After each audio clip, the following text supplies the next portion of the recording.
Hello everybody, welcome to my kitchen, my new kitchen actually. My kitchen was being renovated for last several weeks and that's why I wasn't able to post any new videos. But here I am now. I have a brand new kitchen, hope you like it, I love it. And today I'm going to show you the recipe for healthy brownies that I make using almond butter.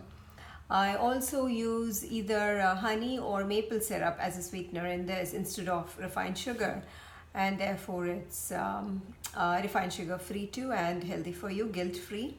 You can enjoy these, and so let's get started. Hi, so we'll start by using half a cup of plus 1 tablespoon of almond butter, and then I have honey here.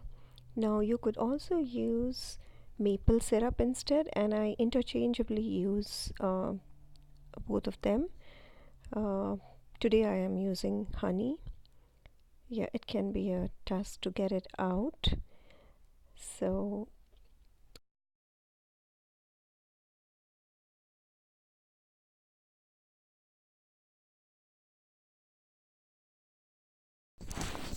next I'm adding coconut oil, so that is 2 tablespoons of coconut oil, and then an egg. So 1 egg is what we use in this recipe. And next I have the flours that we'll be using here, basically coconut flour, and I have cocoa powder, or cacao powder. We use really good quality for a good taste, and I have half a teaspoon of baking soda. I also have a pinch of salt, sea salt, already in there, and I'm going to just mix all of these together. Before adding it to the all the wet ingredients, I like to kind of just mix all the dry ingredients together so that it just is easier, when I'm mixing them using the electric mixer. So now all of these will go into the bowl with the rest of the ingredients, and I'm going to use the electric mixer. Now the quantity of this recipe, because it's kind of a small portion, I do not like to use the stand mixer for this, but if you are wanting to like double the recipe, you can definitely use that. I just find it easier using the hand or the electric mixer. I'm going to also add a teaspoon of vanilla extract in here, and again here also really pure vanilla extract is always the best. And next we need some hot water. So we need about 1/4 cup and a tablespoon, and I'm going to add this in small portions here so that you're not adding too much hot liquid to the mixture with the egg. So I'm just adding it little by little, and as you can see, this water helps to kind of get the batter mixed properly. So that's the reason I add the hot water here. And then I'm going to add the rest of that here, and again kind of slowly continue mixing.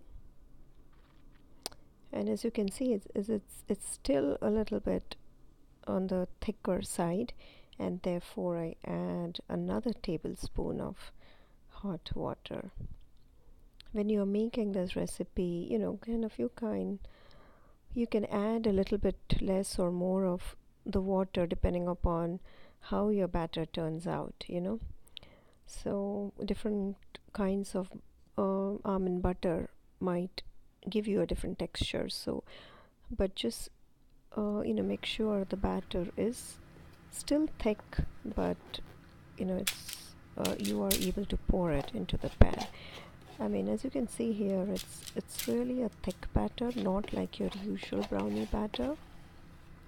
So it kind of take a while to kind of slowly get it into the pan. So you need to have some patience here. And then don't worry as much about smoothing it in.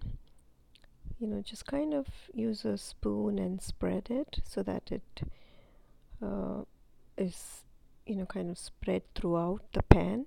I use a square 9-inch pan here,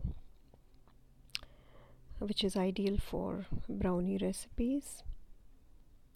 And I've also lined the pan with parchment paper. These brownies are not very gooey, and you're able to easily slide them off. So even if you don't use parchment paper but grease it with some coconut oil, that will do. But just to be safe, I like to line it with parchment. And then these go into the oven to bake at 325 for 10 to 12 minutes.